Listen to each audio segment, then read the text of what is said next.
All right, today we're jumping into one of the most personal and, honestly, one of the most dramatic chapters in the entire Quran. This isn't some distant, abstract listen.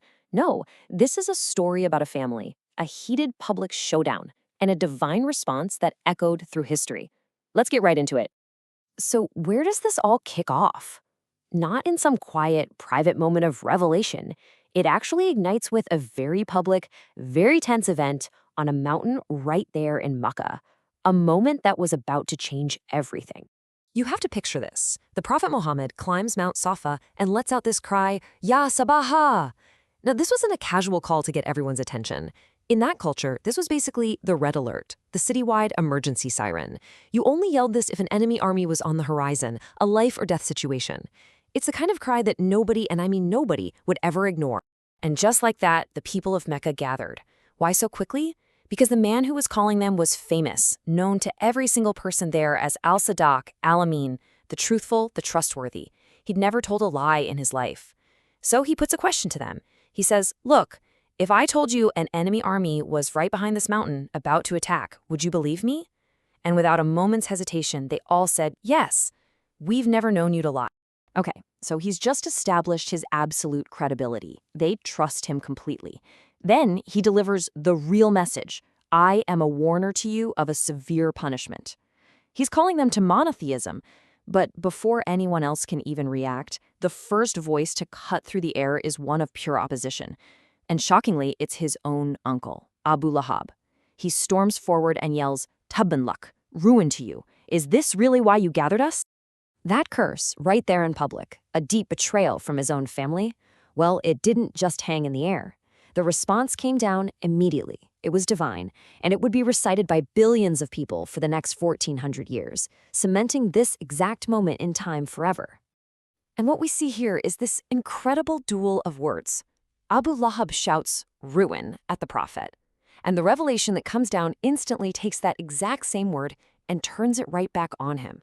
It's not just a comeback, it's a divine decree. The verse says, ruin to the hands of Abu Lahab, and ruin is he. It's a total reversal with eternal weight. So, what does this word tabat actually mean? It's so much deeper than just destruction. The root, tabab, implies total catastrophic loss.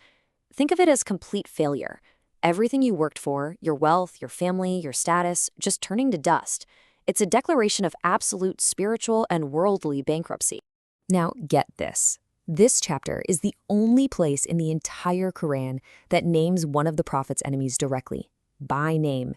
So you have to ask, who was this man, Abu Lahab, to be singled out like this for all of time? While his real name was Abdul al-Uzza, servant of the idol Uzza, but everyone knew him by his nickname Abu Lahab, which means father of flame. And here's the chilling irony. That wasn't an insult. It was a compliment. He was given that name because he was considered so handsome, with this bright, reddish, glowing complexion. A name given to praise his good looks would end up perfectly describing his ultimate fate. But he wasn't condemned alone. His wife, Jamil, was right there with him in her hostility, and the chapter gives her a title that you will never forget, the carrier of firewood. And this title is just devastatingly precise because it has this powerful double meaning.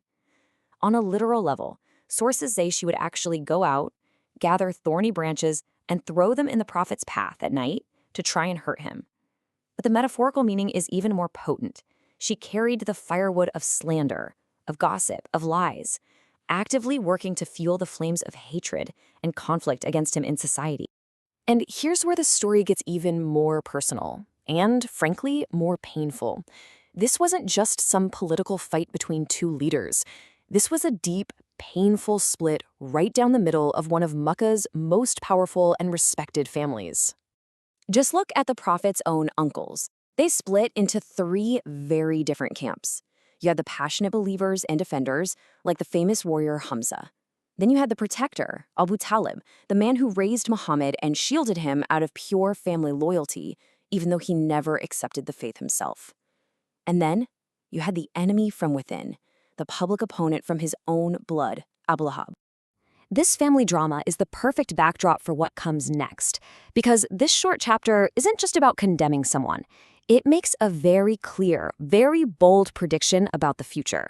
A prediction that, frankly, could have easily been proven wrong. The chapter states it plainly.